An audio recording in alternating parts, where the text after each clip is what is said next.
Что скрывает режим от народа? Экономическая команда Народного антикризисного управления продолжает анализ экономической политики режима с целью недопущения обмана белорусов.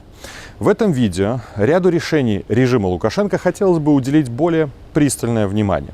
На основании действующего законодательства Министерство финансов Беларуси обязано информировать граждан о приоритетах проводимой бюджетной политики, источников поступления средств в бюджет, направлениях их расходования, повышать бюджетную грамотность и формировать в обществе понимание принимаемых государственных решений в бюджетной сфере.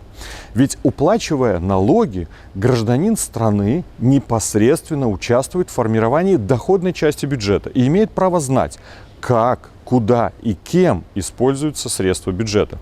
Так нелегитимные власти прописали для себя в законе. Так они обещали белорусам. Но как на самом деле исполняются эти законы? Минфин ничего оригинального не придумал и просто закрыл информацию об исполнении бюджета, закрыл информацию о поступлениях в казну и о расходовании денег, закрыл от тех, кому эти средства принадлежат по закону, от нас с вами. То есть режим в прямом смысле стал скрывать информацию о том, куда тратить деньги налогоплательщиков. Возможно, он тратит их на то, на что пообещал белорусам. На социальную защиту населения, на повышение благосостояния граждан, на поддержку пенсионеров, на иные социальные выплаты.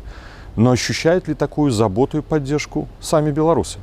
Зато белорусы точно видят, как режим Лукашенко тратит народные деньги из бюджета на поддержание своей власти и военной агрессии в Украине. В проекте бюджета на 2022 год на такие статьи, как национальная оборона, судебная власть, правоохранительная деятельность и обеспечение безопасности предполагалось потратить около 5 миллиардов рублей.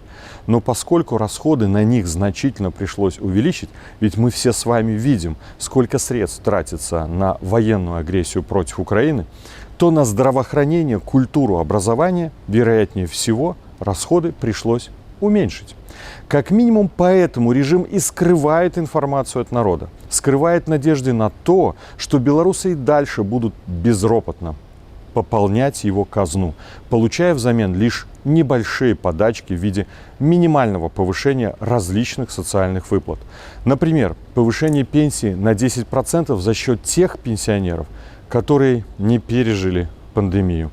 Информацию о количестве смертей которых также тщательно скрывал и продолжает скрывать режим. Это ли не цинизм антигуманной системы Лукашенко? Ведь диктаторская система точно знает, что открытость и прозрачность – это ее самый страшный враг.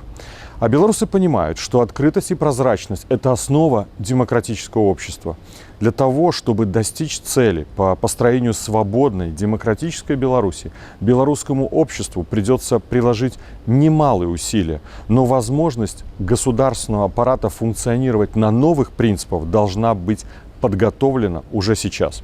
И поэтому одним из первых законов в новой, свободной, демократической Беларуси может быть закон о прозрачном народном бюджете, который не позволит распоряжаться народными деньгами без ведома белорусов.